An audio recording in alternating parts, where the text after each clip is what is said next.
because I had a really limited space and a really limited time. So the way that I was able to get more business is those high dollar flips. I think it's kind of about being my own boss, in all honesty. So first of all, your margins on the new furniture probably not going to be as good. Whereas if you're buying a used couch, oftentimes you're getting that used couch 10, 20% of retail, and then you're flipping it for 40, 50% of retail. And right now it pays to experiment a little bit. What is the division of labor between you and your partner? Who's doing what? Yeah, so that was definitely one of the learning curves that we encountered pretty early on, is that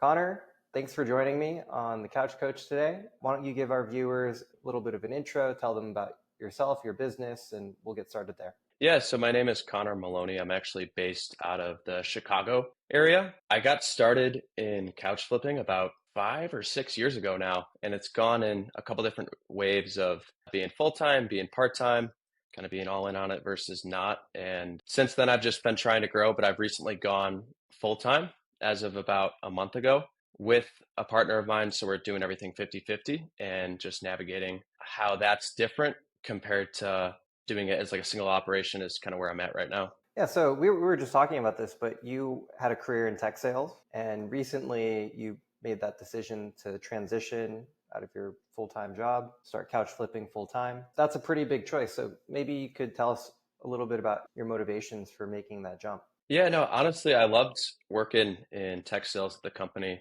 that I was at. I got along with everyone that I worked with really well. But the more that I started to think about it, it was more just about like the flexibility and freedom that I think was so appealing to couch flipping that you're just never going to get really with a full-time job working 9 to 5. I was also commuting a pretty long way every day. So like my commute to work with riding a bicycle to the train station, getting on a train, and then getting out of the train, riding a bicycle to work was probably like an hour every single day there and back. So really just about the flexibility and freedom aspect that really led to it. And then the income side of things, of course, too. That's a scary transition to make for a lot of people. You know, you spend all this time going to school, preparing for a certain career trajectory, and arguably, if you do well in that career, that's you're going to continue to have growth year over year. But you're kind of giving that up, right? And it's not that you couldn't go back, but you're giving that up in pursuit of something better for yourself, right? Something more flexible on your own terms, something I understand, Yeah. right? I want to live my life on my own terms too, which is why I got into entrepreneurship. But where do you see things going for you? Where would you like to end up based on this move that you're making? It's an interesting point because in 5 to 10 years, I've done a lot of thinking about this too. And I've been pretty big just on the mentality of not having like 5 to 10 year plans. Actually, it was funny. I was actually having this conversation with someone else the other day. Because, say, for example, like when I was in college, I was studying for business, had a small scale moving company.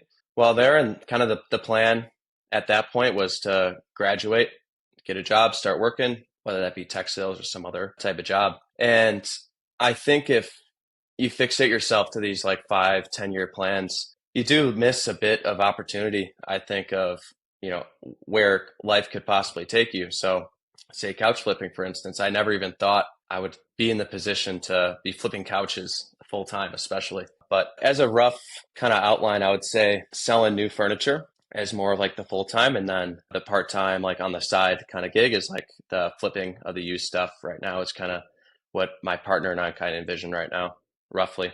And I like that mentality of not trying to plan everything ahead of time.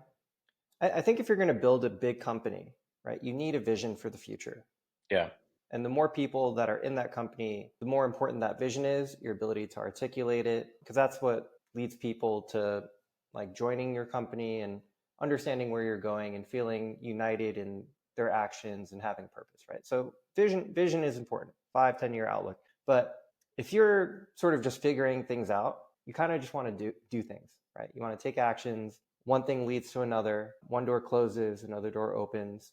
And, by the same token, that's literally how I'm here today speaking with you on a podcast about couch flipping, right? If you had asked me even 2 years ago, do you think this is what I'm going to be doing, I would say absolutely not. We started Ivy 2 years ago, about this time at the end of 2021, and initially we were a fintech company. And it wasn't until last year, November of 2022, that we pivoted into what we're currently doing.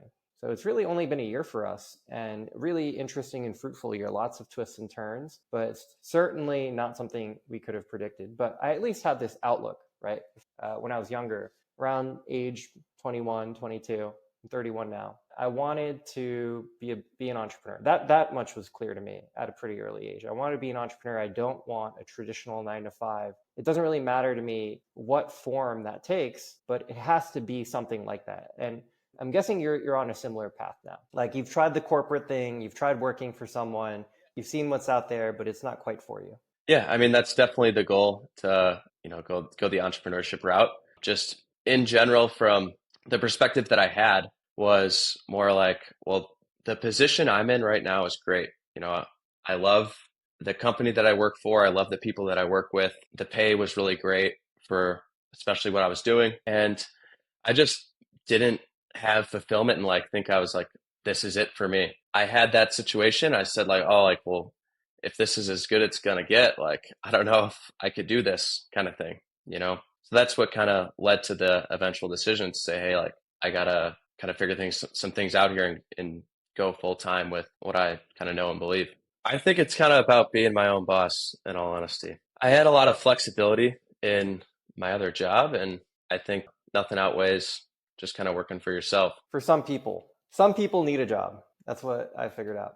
But for other people, yeah, you want to be the one making the decisions, even if it's in a smaller operation. That's something I can relate to. For example, I always, even if I'm working for myself or someone else, I always have ideas about things we could improve, think how things could be better. And I hate having to go to someone and get approval for those ideas. And I'm guessing, you probably ran into something similar. If that's really what's driving you to go into couch flipping, it's like you see an opportunity for improvement, but you have to like go to your manager, and your manager maybe doesn't have the bandwidth, doesn't care. Is that am I hitting the nail on the head? Actually, not quite. I think that there was a lot of even autonomy. I think it's hard to articulate what it was exactly because I think the situation itself was pretty interesting too. Is the day that I decided, hey, I'm gonna go do this full time. It wasn't even like really like I woke up that day and was thinking like, okay, this is the day that I'm gonna call my boss in the room and said, hey, this is gonna be my last day. It kind of just came upon me at one point during the day, and I think once I got to the point that I was making enough money to where it was just going to be a matter of time of, how much longer do I have before I'm going to quit and start working for myself. I think once I realized that, I got to the point where I was like, all right, well, I guess now is as good of time as any. And I kind of just made the quick decision there. All right, cool. So there's something maybe intangible that's behind your decision. You can't quite explain it yet. Maybe it's going to take you some time to be able to articulate it clearly, but there is something there. It's a very strong impulse within you where you're like, I got to be my own boss. Yeah. And hey, more power to you if you understand that about yourself and you're going for it. Because a lot of people, maybe they have that inside them where they should be working for themselves, but they're too afraid to let go of the comfort and stability of having a full-time paid position. And they just never go for it. And frankly, life is too short, right? It's too short to not go pursue your dreams or do something that really is going to be a better fit for you. So now let's talk about like your couch flipping business. You've been doing it for 5, 6 years on and off. Most of that time as a solopreneur, whether it was as a side hustle or as your full-time gig. But the difference now is that you're full-time with a partner. So tell me about, I guess, your past experience leading up to this point. Like, what sort of success have you seen historically with couch flipping, and how is that changing as you're reapproaching the business now? Yeah. So I feel like I definitely took the path of a pretty typical couch flipper in the way that I scaled it up, where originally I actually only started getting free stuff and then would sell them for pretty minimal amounts. Over the years, I came to realize that there's definitely more out there than just the free stuff. And I realized that pretty quick. So I guess the first stage of that was starting to pay for inventory and selling it for more money. When I started, I think a $600 sale would get me like just so over the top excited that, I just made $600 out of nothing myself in a pretty short frame of time. So that was definitely like the first stage of like, wow, like this could really be real. The second stage of it, I'd say, was kind of mastering the inventory side of it of like what's good versus maybe like what doesn't sell so well. And so I definitely spent the majority of time in that area around COVID. So I was full-time college student and they actually sent everybody home that was on campus and said, hey, class is online. So instead of doing like a sales internship in an office, which is what I was supposed to do, that got canceled as well. So I figured, hey, I might as well go about this couch flipping thing. And so before actually going into full time work, I did do couch flipping full time. But in terms of overall numbers and stuff, I would hover somewhere around like $10,000 profit per month. And then as of most recently, while still working full time, I was able to balance my time pretty well to where I got to the point I was at around 12 to 15,000 revenue per month. So around still same thing, $10 to $12,000 profit maybe per month while still working full time. So let's just talk about like the financials in more detail. So in your best months, you're doing something like say $15,000 revenue. That might be a good month for you, right? $15,000 revenue. Yeah. How much? And so how many sales is that? How many couches do you need to move to sell $15,000 in product? I would say between like 15 to 18, somewhere in there. So you're selling couches at an average sale price of over at or over $1,000. Typically. Yeah, that's the typical route that I've found success in myself while I was working full time. And there's some reasons for that as well. The reason that I just focused only on those high dollar items is that the way I saw it is that I really didn't have enough time to go pick something up, clean it, take pictures of it, store it, list it, deal with the buyer, show it to people, go deliver it, and only make $500 or $600 because I had a really limited space and a really limited time. This is all out of a 2.5 car garage at my house, keep in mind as well. So the way that I was able to get more business is those high dollar flips. And a big part of finding those high dollar flips was through Ivy Flip. That's been a major game changer for me since I would say January around this year is when I think I went live with it. And I think that's contributed a lot to the decision of going full time too. Awesome. No, very happy to hear that. And it makes sense, right?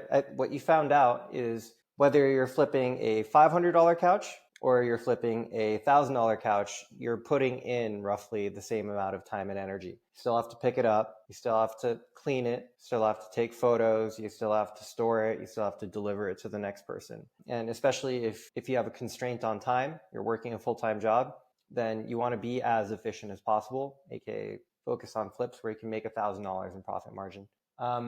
Okay, let's say for every couch to make $15,000 in sales, you have to flip 15 couches, about $1,000 per couch sale price.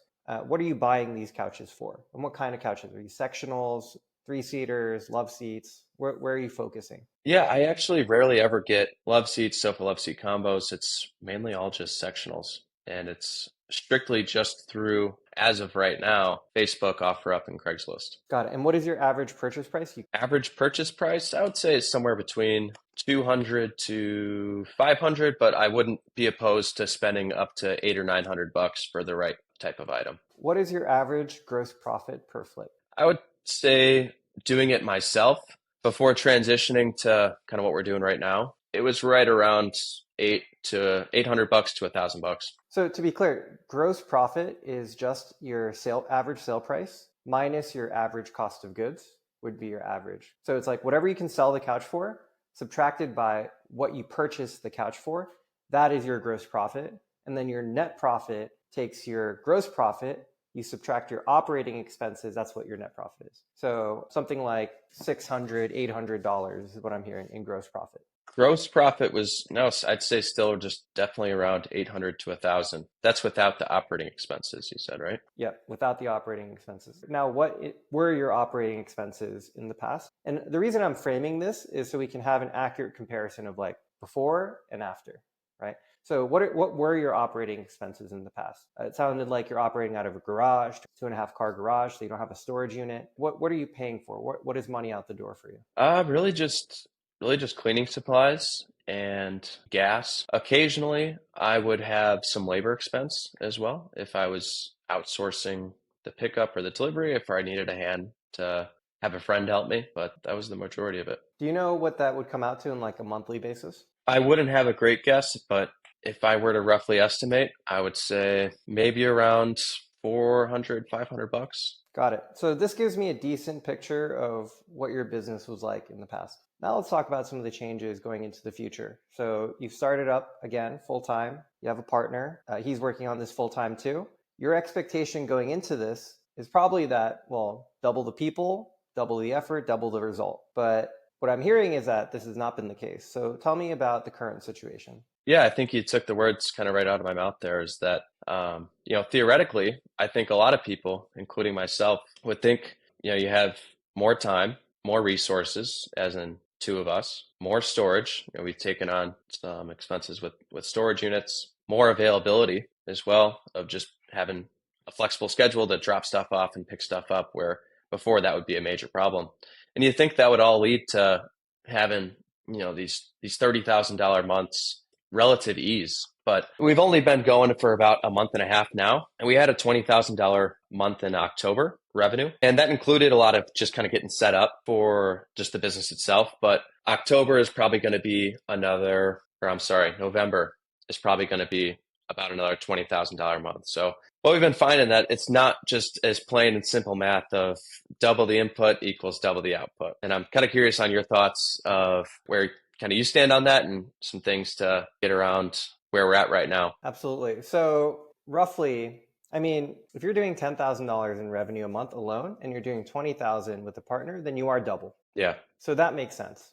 Yeah, from an average perspective. If you're doing 15,000 average and then you add in a partner, you're doing 20,000, well, that's only a 33% increase, not double, right? So it makes a big difference whether or not you're averaging 10,000 or 15,000. Because if you're 10,000, actually the anticipated impact is there. If you're doing 15,000, then there's not enough lift, right? You should be doing 30,000. And so that $5,000 a month difference on face doesn't seem like that big of a difference, but it is a huge difference. One issue that I'm seeing right out of the gate is that the numbers are a little bit fuzzy here. Do you know what I mean by that? Not exactly. Because when you're talking about your business and like just let's say in the past year, you're saying I'm averaging between $10,000 to $15,000 in revenue, but that is a very wide variance, right? So your average needs to be a precise number. It can't be 15 on one end or 10 on the other. That's not an average. That's just the range, right? Yeah. The average is somewhere in between those. So like on an average, like what is your average performance? And if you can't tell me those numbers like that, what that means to me is that you don't have adequate sales tracking, income and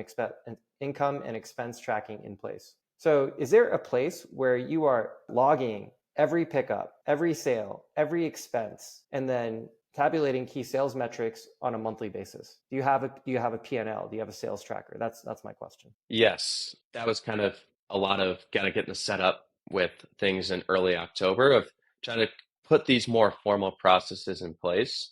That was a big part of it. It's kind of funny is that I actually stopped tracking revenue and expenses and profit while I was working full time up until maybe the last like 3 months. And I think that alone was just kind of a big driver too, to see it in front of me of like, wow, I'm actually doing quite a bit of revenue. But no, to answer your question, it really hasn't been too formal. So it's been hard to pinpoint an exact average because I have a pretty low sample size with those last few months that I actually did track it, but it is definitely going to be a lot more organized going forward. Even having a sample of 3 months, like 3 months of transaction history, that's pretty good because you can always reference what you're doing now to the previous 3 months, and that gives you some benchmark for performance. But we can dig into this separately, but maybe the financial tracker that you're using is just not adequate. It's like too hard to use, or it's too much upkeep, or it's not automatically generating certain metrics for you. A good P&L should tell you exactly on a month-to-month basis how much money you made, how much money you spent on cost of goods, what your operating expenses were, and then what was your overall net profit. It should give you your gross profit margin, net profit margin, and then for couch flippers, some useful metrics are average sale price, average gross profit on a flip, average net profit on a flip, time to average turnover time. So like how long does it take you to sell a couch once you list it, so on and so forth. So all of these metrics should be calculated for you in a spreadsheet. And luckily, Ivy Flip has created exactly the spreadsheet. I'll send it to you. Very easy to use. Just every time you make a sale, you log the transaction. Every time you incur an expense, you log the expense. It does all the work for you. And so this is, I think, part of the problem right out of the gate is we're trying to compare before and after, but we don't have clear data on what the before was and what the after is. And so the comparison can be very off, right? And the example I gave you is that if your average month is $10,000 in sales, you're doing great. If your average month is $15,000 in sales, you have a problem. So what is it, right? It can't just be between $10,000-$15,000. It has to be it has to be one or the other, right? Do you have a problem or are you on track? So only having accurate numbers will give you that insight. That's why the financial tracking is important. That's the first thing. But that's more high level or foundational, let's say. Right. That's probably not what you jumped on this call for. So let's try to get a little bit more tactical, right? What is the division of labor between you and your partner? Who's doing what at what time of day, right? How do you work together? That's what I want to understand. Yeah. So that was definitely one of the learning curves that we encountered pretty early on, is that we'd be tackling a lot of the things together. And after that first month, we had a pretty good October numbers wise. It looked okay on paper of, $20,000 just getting started in the beginning of the month. So, taking out some of the time for that. We looked to be on a good trajectory, but I'll be honest with you, Charles, we were both pretty beat.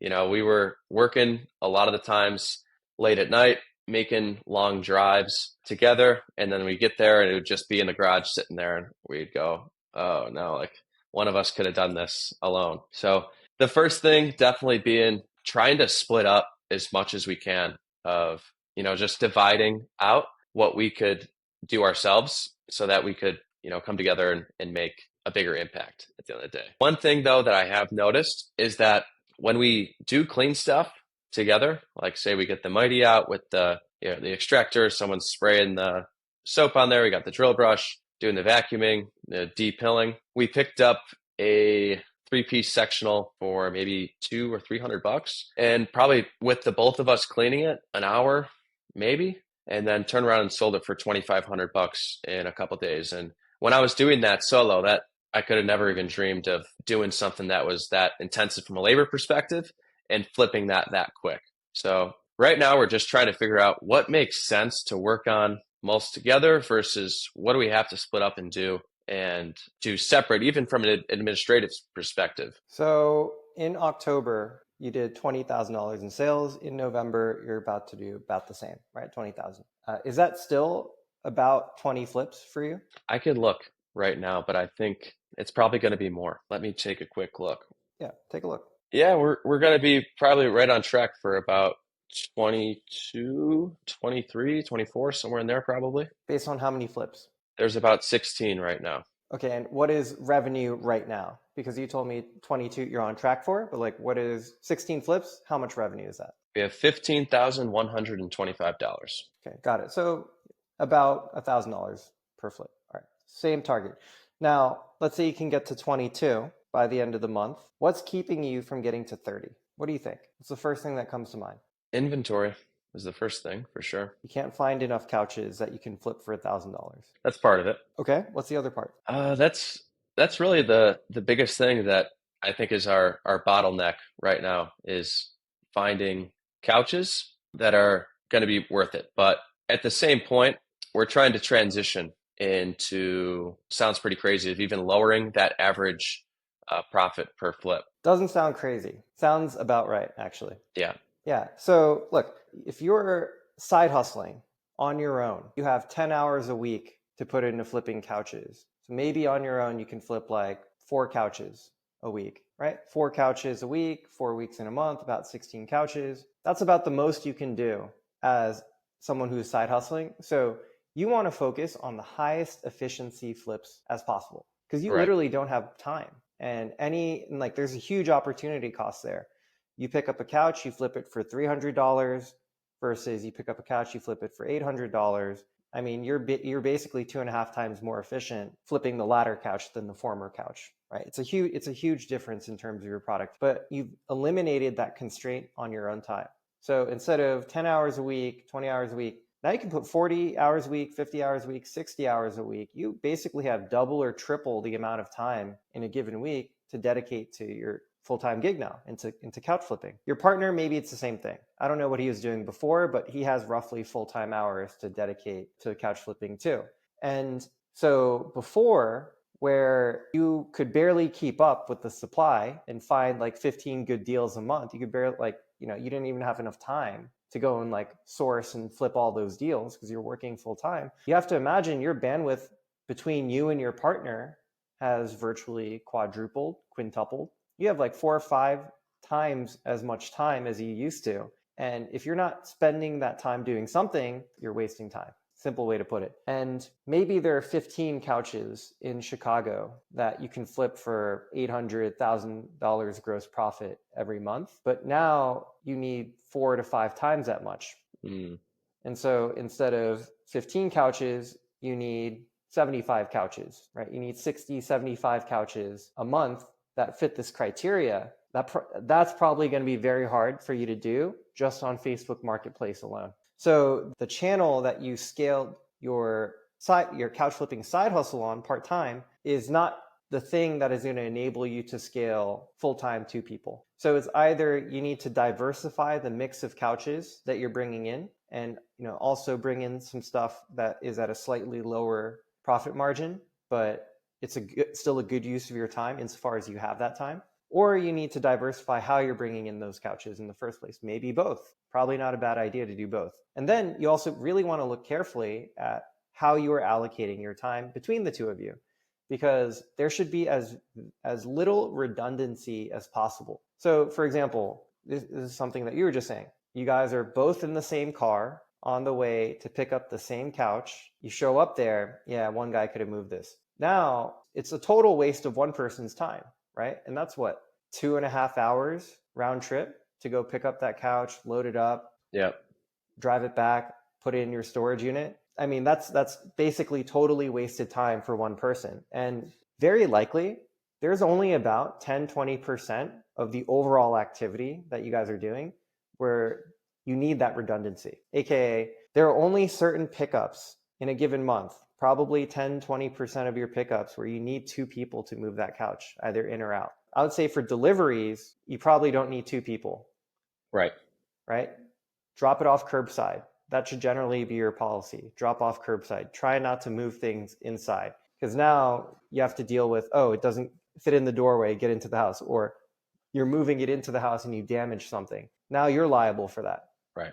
Right? If it doesn't make it successfully into the house, that becomes your problem. Whereas if you drop it off curbside, it's like, here you go, here's your couch, give me the money. All right, whatever after the money is exchanged hands, that is your problem. So that's a suggestion, but different people have different policies there. But generally, I recommend curbside delivery only. It limits your liability. So there's like a literal risk thing there, but it also is probably financially more prudent as well. Yeah. So you almost never need 2 people to do a delivery, in which case the only time you ever need 2 people for a task is really to do a pickup. And then that can be mitigated as well. When you're picking up a couch, maybe you can negotiate with the seller in advance. Hey, can you help me move it out of your house? Now, in certain cases, the seller, they have a back issue, or it's a really good deal, and so you want to snatch it up quickly and you want to make it convenient for them. Okay, bring 2 people. If it's a big sectional, you really need 2 people to move it. Okay. But what I'm thinking is this is probably about 10-20% of the time. Now, you brought up another case in which, the 2 of you working together were able to clean a sectional much faster than doing it like individually. Now, my question is, could you replicate a similar result without both of you being there at the same time? Or is there a way to do that even faster? One thing that I see some successful couch flippers do is that they operate on a schedule according to different days of the week. So they have like a weekly cycle that they operate in. For example, Monday, Tuesday, they're doing all their pickups. Wednesday, Thursday, they're doing their cleaning, their staging, posting, etc. And then Saturday, Sunday, they're doing their deliveries. And so maybe if you're going to be doing cleaning, you focus your cleaning on certain days of the week. And that helps you create this efficiency. Because think about this. If you're cleaning every day and you're just cleaning on an as needed basis, right? Whenever new inventory comes in, maybe that can be efficient, but there's all this like setup time and dilly dallying that happens when you're cleaning a couch, right? You got to like get your extractor, you got to get your solution, mix it, you got to put it back into the extractor, wait for it to warm up. And you got to get like the cleaning area prepped, and you're doing that every day. And so maybe if you can just do that a couple days a week, get all your cleaning done in one shot, that's going to be more efficient for you guys. So that's basically what I'd start digging into. It's like, how can we operate independently of one another? Where do we need some redundancy? When you do need help, now he's there, right? Now you can help each other. But I'm guessing like 80% of the activity in the business, you guys can be doing independently. And the final point here being, y'all should have a specialization. Y'all should have a focus within the business. This is what generally I think makes a good partnership. If you two are both just doing the same things at the same time, it's almost never going to be as good compared to if you could specialize within a role within the business. So this is not always the case, but this is what I think is true about many good business partnerships is you want to find someone that is strong in the area that is strong in the areas that you are weak, and vice versa. So for example, I had a co-founder. He ended up leaving the company recently, but he was one of the best co-founders I've ever had, one of the best business partners I've ever had. And I think it was because of how we complemented each other in business. Aside from the differences in our personality traits, him being like a little more straight and narrow and type A, and me being a little bit more relaxed, let's say, our skill sets were very complementary. He's very good technically. He is one of the smartest people I know. And like, just when it comes to coding, the dude's a genius. Yeah. Like on my side, I can't really code at all, right? But I'm good at sales and marketing, and I understand people. I'm a good manager. And so when you put us together, we could solve a lot of different problems because we brought different perspectives to the table. We both had our areas of the business. And, like I could run free and do my thing, and he could run free and do his thing. And yet we trusted each other, and we could rely on each other to, do our part to move the business forward. Now, what kind of relationship do you have with your business partner? Like how long have you known him? What is your history? What is your story? Tell me a little bit about that. Yeah, it's pretty interesting. I've actually known my business partner that I'm doing this with for probably 10 years or so now. And relationship business wise, we actually both got started working for a different friend of ours who was in his 30s at the time with a startup like moving company that was more local. And so a lot of the experience that we have working together was moving furniture, working with each other, talking to people, interacting like that. After that experience, we actually both went to college and started our own franchises of the moving company in our college towns.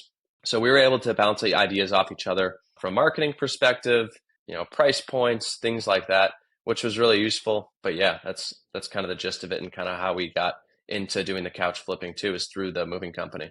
Now, so the history is great. The fact that you've worked together, different contexts, you've known each other for a long time, that means there's a certain level of trust there. But how do you complement each other than the history, right? Like, what are you good at? What is he good at? Now, it doesn't have to be like, I do sales, he does marketing, but like generally, if you had to give a sense of like, how does the yin and yang of the relationship break down? Like, tell me about that. Yeah, I would say I'm definitely a bit more savvy just on the sales side of things, where I think my partner's really good with, the marketing side of just kind of figuring out how to expand and grow, that kind of thing. Give me more detail. What do you mean by sales? What do you mean by marketing? By sales, I mean just like more communicating with the people and like negotiating and things like that. And so I learned through my last job doing tech sales, a lot of things are like mindsets and like how you think about things. So a very specific way of like writing the descriptions, a very specific way of, talking or interacting with people on Messenger. A lot of the time people will say, "Hey, well, what's your best price, or what's the lowest you can go?" And a common thing might be like, "Oh, well, what's the most you're willing to pay? And, by the way, we usually charge extra to go to the town that you're in as well. And it kind of makes them think. But another route might be in that kind of communication or negotiation. Someone gives you an offer, might be a lot lower than what you're asking for the couch or what I'm asking for the couch. Let's say I'm selling a couch for $900 and someone says they want to put an offer in for $600. If I would have said no right away or like, no, thank you, I've just lost a sale. But if I can get the customer to realize, hey, I'm offering free delivery and there's a value, I could say, well, do you need it delivered? Or are you able to pick it up? And through that, it gets the customer there on their own. Well, like, oh, well, I would need it delivered. And so it goes through their head of like, oh, well, what would it cost in both my time and resources to go get a moving truck, to go pick it up, to go get this couch, go drive it back to my house, move it in, or we can go with the delivery option of kind of having it hands off, more to say. And what about your partner? So that's your strength, your ability to communicate, negotiate with people. What about your partner? You said something about marketing, his vision, his ability to scale. Give me a little more substance there. What do you mean? Yeah, so prior to going full time with the couch gig, my partner was actually in the middle of scaling a marketing agency. So, from a scaling perspective of that and the marketing that goes in to doing that side of thing, it's more kind of in his realm, but that's the general gist of it. I see. So he would be the person who can create a website for you, create a brand, who can maybe run some Google ads, Facebook, Instagram ads that might be able to help you grow a social media following. That's more in his wheelhouse. That's been a lot of it. I see. But that's not something you're currently tapping into either, right? Like right now, you guys are just finding couches on Marketplace and you're just listing couches on Marketplace. Like you don't have a brand that you're pushing yet. We actually started that. That was kind of in the middle of October, early part of October, was where we started building that. I see. Oh, okay. Now, how is that going? Are you getting traction with the brand or is it still mostly based on Marketplace? It's all based on Marketplace right now, but we have a website that's fully built and we're still kind of working on some areas of it, but we've recently hired someone on Upwork for SEO as well. So we're just going to start driving some traffic to there with the goal of, getting some sales from the website. Got it. Okay, so that's going to be more of that's your longer term vision there. Maybe that can pay off in the future. You got to have that building a brand, having a website. These are all good steps. And for couch flippers that want to take their game to the next level, probably necessary. But that also needs to happen more in the future. In the short term, let's say between here and the end of the year, so over the next 5-6 weeks, I think your focus has to be, how do you get the most out of Marketplace? So for example, let's say you're doing $15,000 a month alone in sales. Then with 2 people, you should be capable of doing $30,000 in sales if you're maximally productive. So yes, you want to plant seeds and have these investments for the future. But right now, I think you have an operational and logistical issue. You have operational and logistical issues, right? Because the way that the labor is being divided between your two, not perfectly efficient.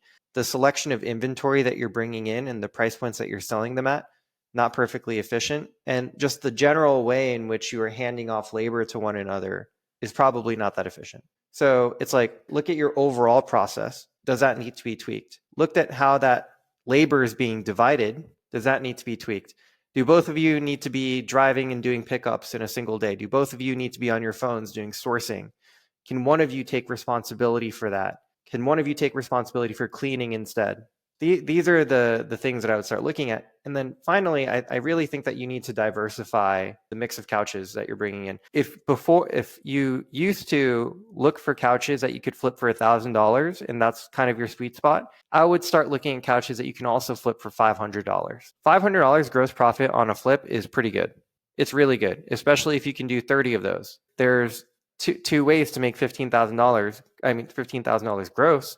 It's either you do 15 flips, $1,000 gross profit per flip, or you do 30 flips, $500 gross profit per flips. So maybe there are only 15 of those in Chicago, but $15,000 flips in Chicago, but there are 30 $500 flips in Chicago. You got to be doing both, because if you're only waiting around for those perfect deals, like you're sitting idle, he's sitting idle. You need to make more use of the time that you have available. And then if you're running out of time, right, and you're getting tired or you just want to be more efficient, that's where you start looking at the operational processes and the division of labor. I think you want to be dividing the labor. So you probably don't both need to be sitting on marketplace doing all the sourcing all the time. You probably both don't need to be sitting on marketplace responding to potential buyers all the time. That's probably one person's job. And really, to be more practical, I think one person needs to focus on the marketplace side of things. Like one person needs to be like scouring Facebook Marketplace all the time, looking for deals, making sure that the deal selection is good, negotiating with the sellers. And that person probably is also the one who is listing on their account. Maybe you can both list on your respective accounts. Okay, whatever. But that's really one person's focus, because that's more of the customer interaction and the customer service and the sales and marketing component of the business right now. The other person needs to be focused more on like pickups, deliveries, cleaning, etc. It's not that you don't do both, right? But respectively, you have a respective area of interest. It's clear like who's responsible for what. Yeah. And I did want to kind of dive into a little bit of diversifying the types of couches that we're getting. So a big kind of factor that went into, my vision of going full time on this was that what I had time to do and what I was doing was really only one segment, like we've kind of talked about here. The way that I see the market is that there's really four different segments of ways that couch flippers make money. So first segment being high dollar items with high profit margins and in low quantities. That's really the bulk of what we're continuing to do right now. The second segment being a lot higher quantity, but less of a profit margin. So what we've talked about kind of getting into and just trying to diversify that stuff off of Facebook Marketplace. The fourth segment being stuff that's retail and from brand new, either in the box, it's like new condition from like wholesalers, things like that, which we're in the process of working towards right now. And fourth aspect of that being brand new inventory from suppliers, which we should be getting here pretty soon as well. So once we're able to do all of the kind of different aspects of the way the business, that's where I can see a lot more efficiency coming out of it as well. So that's kind of like a by year's end plan, is to kind of fully be within all four of those segments. Yeah, I think that's overall right. As you grow your business to the fullest logical extent, your inventory should come from a diversity of sources. And when you're talking about used furniture, like, high margin, low volume, low margin, high volume, it's really part of the same spectrum. And then, your selection of inventory is going to fall somewhere on that spectrum. And then you have like, refurbished, and then you have new furniture. But those characteristics can also apply to refurbished or new furniture, right? High volume, low margin, low volume, high margin. That can apply to the type of inventory regardless. Right now, I think you guys got to focus on the used. I've spoken to a couple flippers that have gotten into buying new furniture. It's pretty challenging. And it's not something that you should get into without substantial preparation. Look, I'm not saying you're not prepared, but the mistake I see people making, or what I've heard from flippers that got into new furniture after flipping used furniture, is they put all their eggs in the new furniture basket instead of keeping their used flipping operations going, because it's different. And until you get good at selling new furniture, you really want the cash flow from the used furniture business to keep coming in.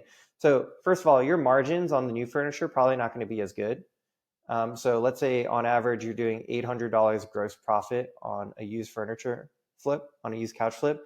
You can expect to do maybe $400 gross profit on a new couch flip, because you're buying it from the manufacturer closer to retail. You're getting wholesale, but wholesale is still pretty close to retail, right? Whereas if you're buying a used couch, oftentimes you're getting that used couch 10, 20% of retail, and then you're flipping it for 40, 50% of retail. But if you're buying a new couch, you're getting it something like 70, 80% of retail, and then selling it for 80, I mean, you're probably selling it for retail, right? So like your spread there is usually a lot thinner. Let's say you get it at 80% of retail, you sell it at retail. So instead of a 40-point spread, you have a 20-point spread, let's just say. So like, right, and you guys are just starting up. I had a question. Sure. I was going to say, you mentioned before going all in on kind of new furniture, that is an avenue that we do want to go towards in the future. You said you have to have a lot of things figured out and just kind of be a lot more different than how we're operating right now. What are the biggest things that you'd recommend we get straightened out before getting ready to, fully go into selling used furniture? Yeah, I think you got to max out your used furniture operation. So here's how I think about it. Between the two of you, you can probably flip 80 to 100 couches a month, maxed out, right? But let's say you want to be more conservative. You can flip between the two of you something like 60 to 80 couches a month. That's like 30 to 40 couches per person per month, right? So that means on your own, you could flip about a couch a day. That's like you pushing. And you could do on your own maybe about 40 couches, right? The reason I say you can do those numbers is I know people who do those numbers. I know people who, as solopreneurs, single people, they're flipping 80 couches on their own, right? I just had a guy on the podcast, Dylan Pavia. He's telling me he flips 15, 20 couches a week. This guy's hauling ass, right? So that's why I'm telling you, you can, like, as two people, you guys can flip something like 60, 80 couches, right? Empirically, because I know people that are doing it. That's the first question. That's really the first thing that you got to work on. How do you get to 60, 80 flips a month? Now, you're not going to make $1,000 on each of those flips, but it's okay, because if you're doing 60, 80 flips a month and you're making $500 gross profit per flip, that's pretty good. You're making anywhere from $30,000 to $40,000 gross profit if you're doing 60, 80 flips a month at $500 gross profit. That's not gross revenue, that's gross profit, right? If you can hit those numbers, that's really good. This is where understanding your numbers is important, right? Because now you know your goal. You can look at your average performance. What is my average sale price? What is my average gross profit margin? What is my average volume in a month? And then you can kind of extrapolate from that. If I want to get to here and I'm here, what do I need to do differently to bridge this gap?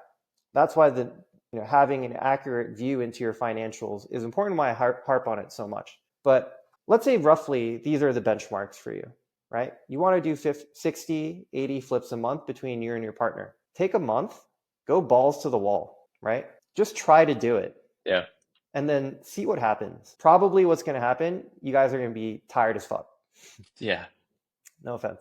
You're probably going to be tired as fuck. You're going to try it and be like, God damn, we just spent 8 to 10 hours a day every day this month, and we only flipped 50 couches. What the frick happened, right?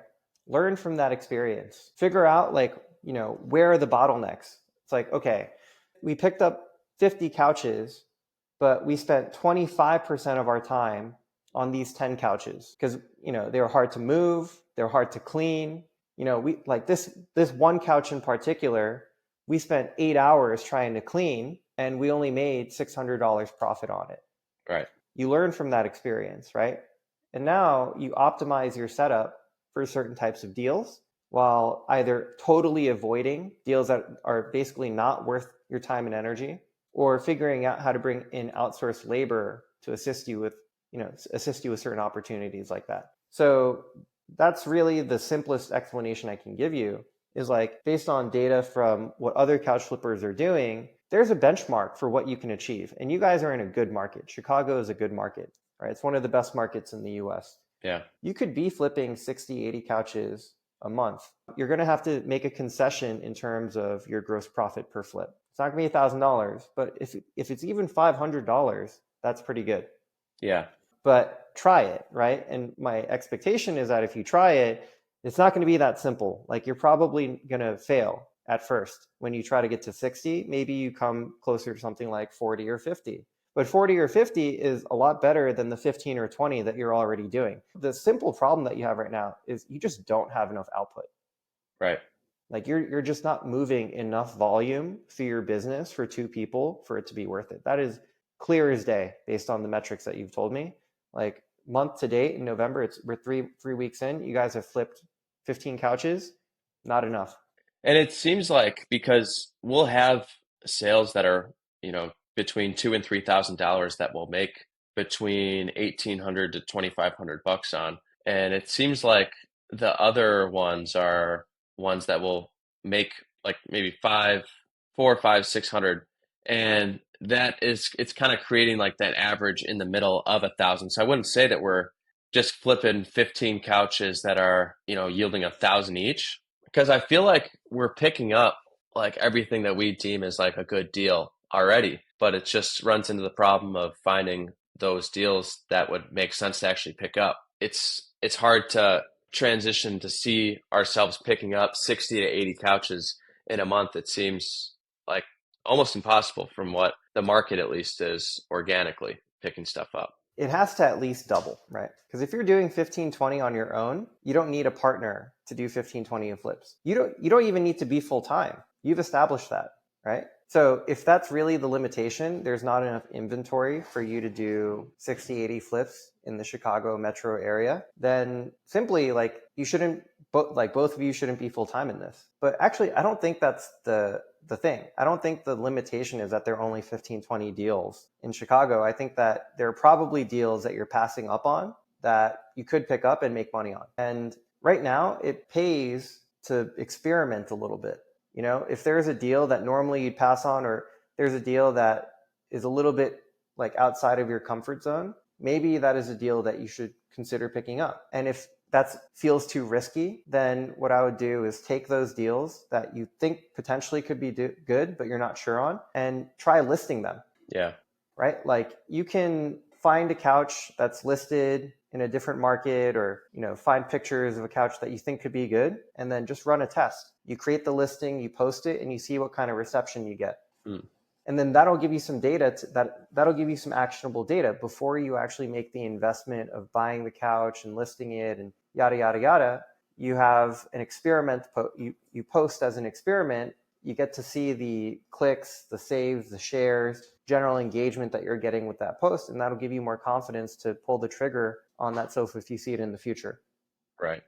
Just on face value, it doesn't seem like you are at the limit of what is possible with your market. Right. Doing 15, 20 flips a month. It doesn't feel like it to me. I think there are probably lots of deals that you're passing on that you could be making money on that you just don't have the experience with at the moment. For example, you said that you're passing on all 3-seaters and love seats. We've built a business in New York City flipping $15,000, $20,000 worth of sofas every month for the past 3-4 months now. Yeah. And we basically only do 3-seaters. Granted, the New York market is a little different than Chicago. Apartments are smaller, and people are moving in and out. So this is specific to the New York market. But what I'll tell you is like we pick up like a West Elm, Article, Crate and Barrel sofa, so mid-tier brand, maybe high-end brand too, Restoration Hardware, whatever. We'll pick those up. They're 2 to 3 years old. They're in good condition. The person selling it, they're moving out. They don't want to bring it with them. We'll buy those anywhere from 10, 20% of retail, usually like a 3-seater. They're easier to move. They're easier to store. And then we'll go list them on Marketplace for 50% of retail. We're regularly making $450, $500 gross profit on flips like that. And the other constraint that we use is like we try not to drive too much. Right. So we try to stick to a 10-mile radius within Manhattan, because there are lots of deals in New York City. We could drive if we expanded to a 40-mile radius. Oh my God, there's like literally thousands of couches, almost like 1,000 couches a day, 2,000 couches a day in New York City. In a 10-mile radius, probably 500 couches, 10-mile radius within Manhattan. So 3,500 couches being posted every week in New York City. Right.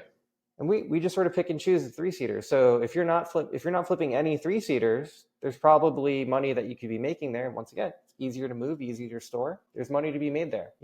Pick the ones you don't have to clean. I wouldn't say that like we're passing or we're just not picking up any sofas or love seats, but like if we see like a West Elm or like a Room and Board or a Crate and Barrel or something like a Restoration Hardware we have right now, we have a CB2 right now that's a sofa. We'll certainly get them, but I think people usually ask kind of a lot more for those, so that if we are listing them at 50% of retail, there's not going to be much kind of on the bone at the end of the day, which is kind of what we're running into is people pricing the stuff out of range where they're being posted for sure. But a lot of the stuff from a price perspective is limiting us of saying, oh, this is a good deal. We can make money on this kind of thing. Yeah. Look, I can give you some ideas.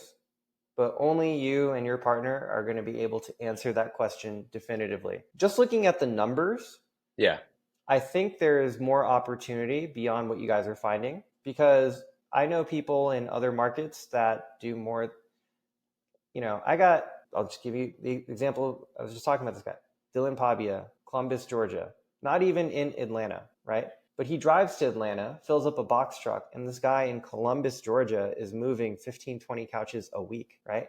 So looking at that, understanding the volume that gets posted in Chicago and the volume that gets posted in Atlanta, and there are a lot more couch flippers in Atlanta than there are in Chicago. I know that empirically, right? Just knowing that, it's hard for me it's possible. I don't operate in Chicago, right? You have more experience on the ground flipping couches in Chicago. So once again, you and your partner are going to be the best judge of that. But what I see in the community, what I see in our internal data suggests to me that there's more opportunity out there in Chicago that you guys are not tapping into. And if you're only doing 15, 20 flips a month, that's the immediate lever that I would focus on as like, that needs to go up.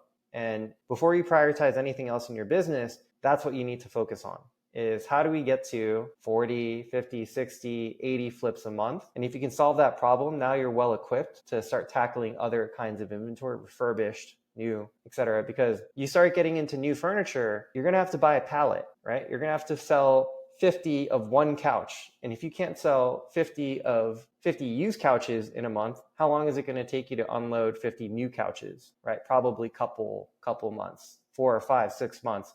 And whether or not buying a pallet of new furniture is worth it really comes down to how quickly can you sell through that inventory. So you have to get your distribution up. You have to get your volume up. Unless you figure that out, once again, there's no point. There's no point. Like, Yeah, it's something for us that we definitely yeah. got to work on. If there isn't a market opportunity to sell 60, 80 couches in Chicago, not worth it, right? Stick to have it be a side hustle, because you've already proven on your own, part-time, you can sell 15 couches a month. So you should just keep doing that. Honestly, it's great money, it's part-time, but if you want to scale, there needs to be more volume. That is very, very apparent about where you guys are at as a business. And I think that's really what, based on our conversation, is appearing as a bottleneck in your business right now. It's just, you don't have the sales volume that you need. Yeah, it definitely gives us a lot to think about and a lot to try to maximize from that perspective, because I think what we've talked about is important here is just maximizing that time so that we can allow ourselves to put ourselves in the position just to have those higher volume months. So definitely a lot to think about and kind of organize going forward for future months. But I think with that information, we should be able to reorganize some things so that we're better equipped to do that high volume. Absolutely. And look, if it's really sometimes just a matter of perspective, right?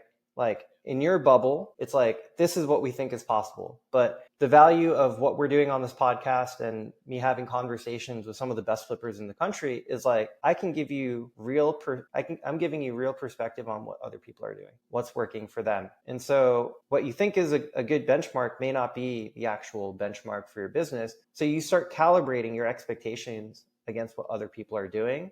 And that gives you the perspective that you need to start hauling ass or figuring out how to reconfigure your business. So that's really all this conversation was, right? Just introduction of some outside perspective. What are other people doing? What's working for them? How can we start adopting similar systems for ourselves? What expectations should we have? What goals should we be setting? That's all this conversation was today. So Connor, thank you for joining me. Hopefully this conversation was helpful. I look forward to checking in with you in a couple months, seeing how things have been going with you and your partner. Hopefully, the next time we speak, you guys are hitting 60, 80, and that, the business is getting into that next level. Cool. Well, that's the goal. I really appreciate it, Charles. Thanks for having me on. Amazing. All right. Thanks for joining me. Talk to you soon.